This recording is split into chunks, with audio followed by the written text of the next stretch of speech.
Pancasilaku. Banyak sekali yang menanyakan tentang efektivitas daripada pembubaran kegiatan sosial masyarakat. Seperti tadi sudah disampaikan juga oleh Prof.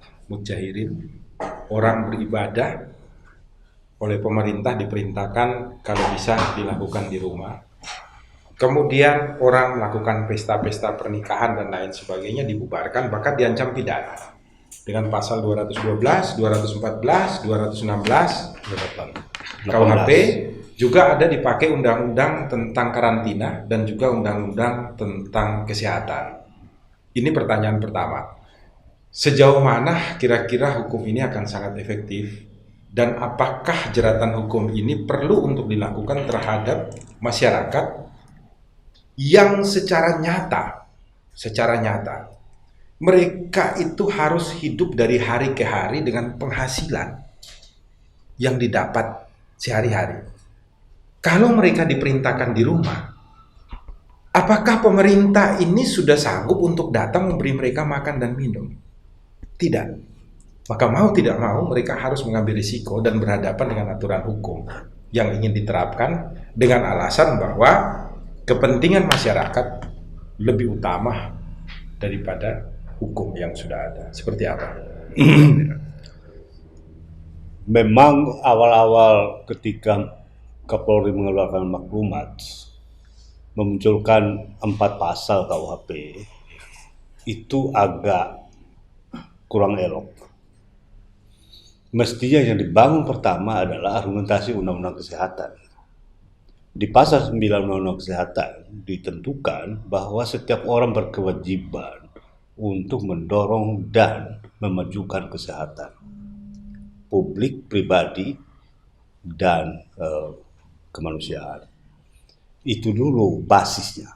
Jadi ini adalah kewajiban setiap orang untuk mendorong kesehatan dan mewujudkan kesehatan bagi individu maupun masyarakat.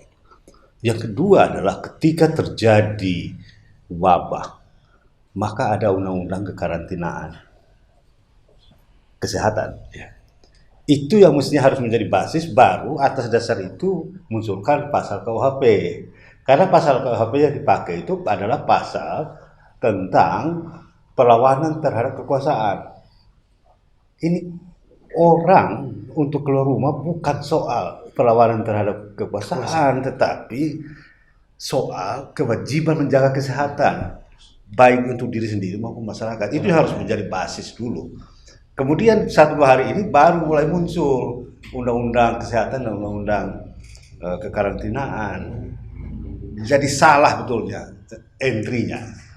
Kalau dari awal orang dijelaskan bahwa ini adalah kewajiban kita agar individu dan masyarakat selamat dari memiliki kesehatan yang prima. Yang kedua, undang-undang karantina bertujuan untuk mencegah penyebaran penyakit. Dan faktual, corona telah menyebar dan menjadi hantu bagi semua orang. Bahkan, case Indonesia tidak ada gejala awal yang ringan, tiba-tiba langsung berat, dan justru persentase meninggal banyak sekali.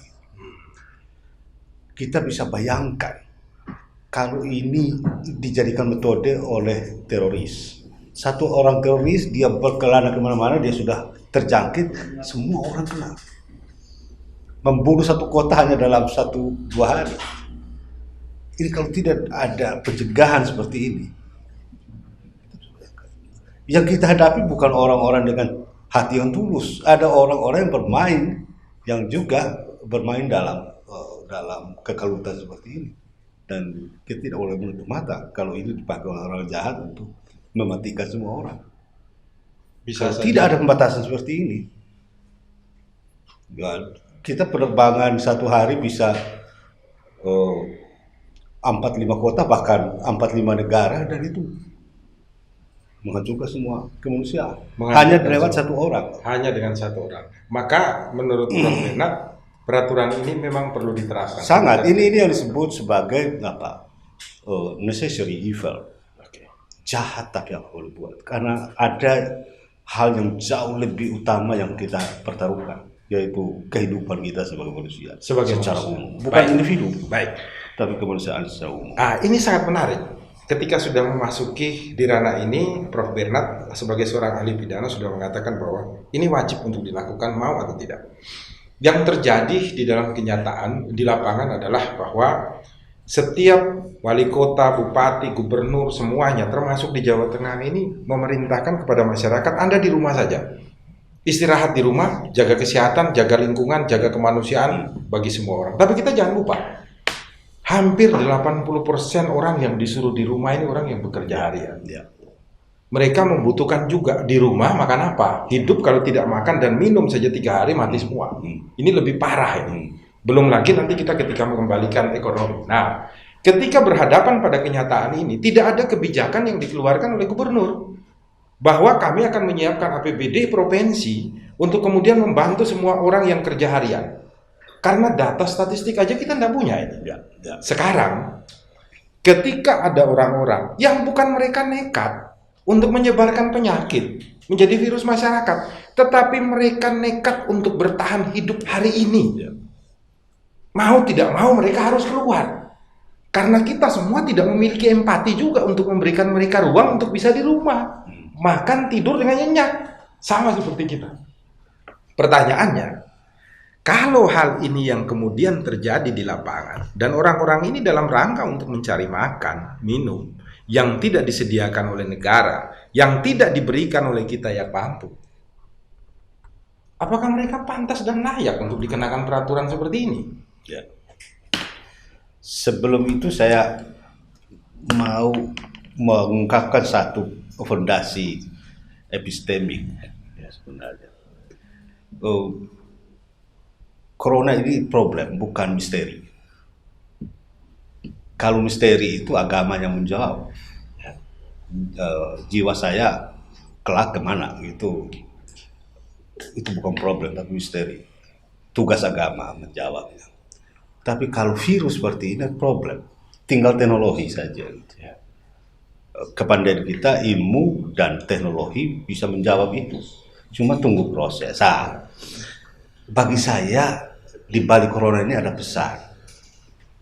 Ini menjadi pesan, kamu segera, pemerintah maupun orang-orang Indonesia, segeralah pecahkan problem ini. Kamu terlalu banyak tidur. Tidurnya kok tidak pernah antisipasi persiapan anggaran untuk kedaruratan seperti ini. Hanya untuk bencana alam. Tapi bencana virus kita tidak pernah antisipasi. Juga pemerintah tidak pernah membangun katakanlah bulog kesehatan. Yang ada hanya bulog makanan.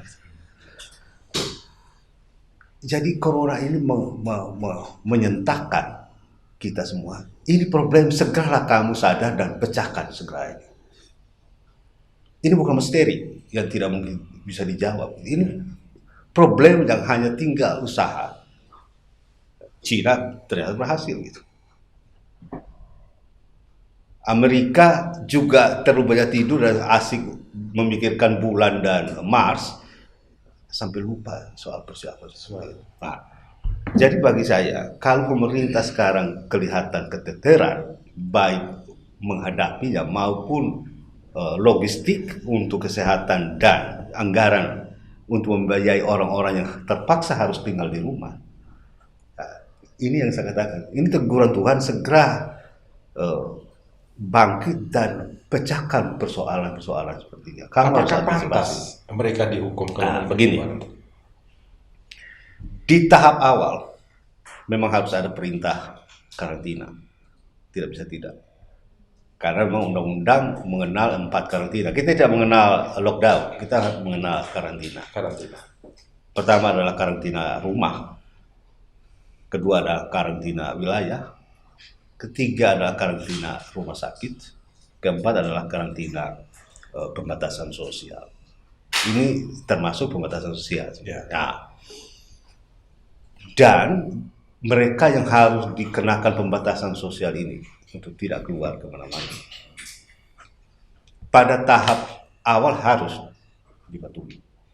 Sambil tadi yang kita katakan, pemerintah sesegera mungkin menyiapkan namanya talangan sosial.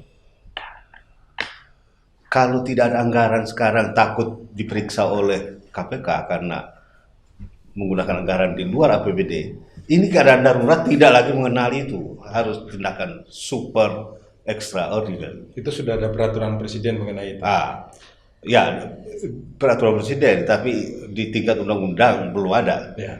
Di keadaan darurat kita tidak mengenal soal sumber-sumber hukum. Ya. Kita harus melakukan tindakan yang paling rasional dan paling bertanggung jawab. Itu yang namanya paling rasional dan paling bertanggung jawab adalah perintah karantina dan dalam waktu secepat mungkin ada penalangan sosial terhadap mereka yang sangat rentan. Kalau ternyata tidak ada penalangan sosial dan kemudian masyarakat keluar dalam rangka untuk tetap maka hukum tidak elok diterapkan kepada mereka. Tidak elok ya diterapkan kepada mereka. Kecuali pemerintah sudah jamin dan kita masih keluar, itu baru elok dikenakan. Itu baru elok untuk dikenakan ya. Jadi semuanya juga melihat kepada kewajiban yang harus diberikan pemerintah dulu. Karena negara ada untuk hal-hal seperti ini. Untuk hal-hal seperti itu.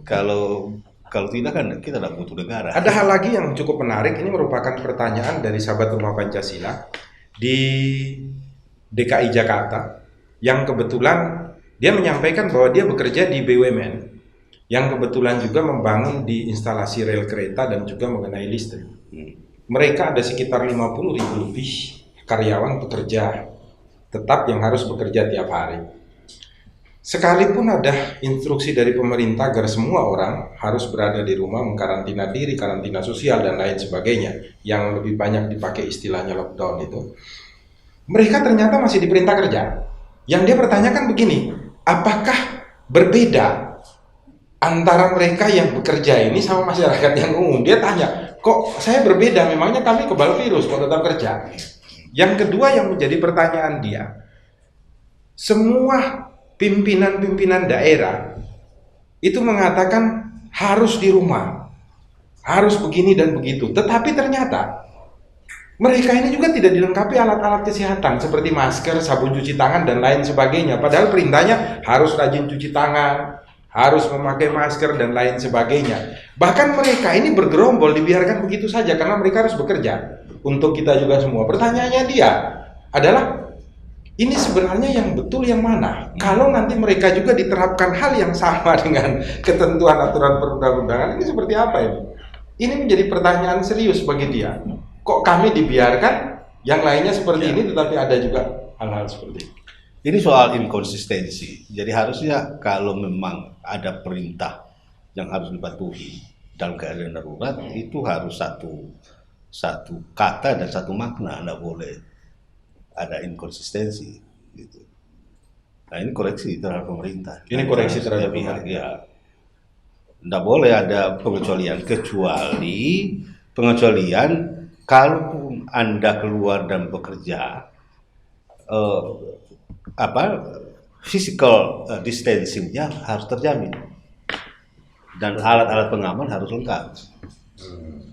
Karena pembatasan gerak sosial atau kontak sosial itu hanya logis kalau dia tanpa pengaman. Kalau dengan pengaman dan cukup aman, tidak perlu sebenarnya. Nah, cuma persoalannya kita tadi pemerintah menganggap virus-virus dan itu sebagai misteri, bukan problem, sehingga tidak pernah diantisipasi peralatan dan lain sebagainya. Kita kemudian kalau kabur mulai cari ke luar negeri, impor dan lain sebagainya.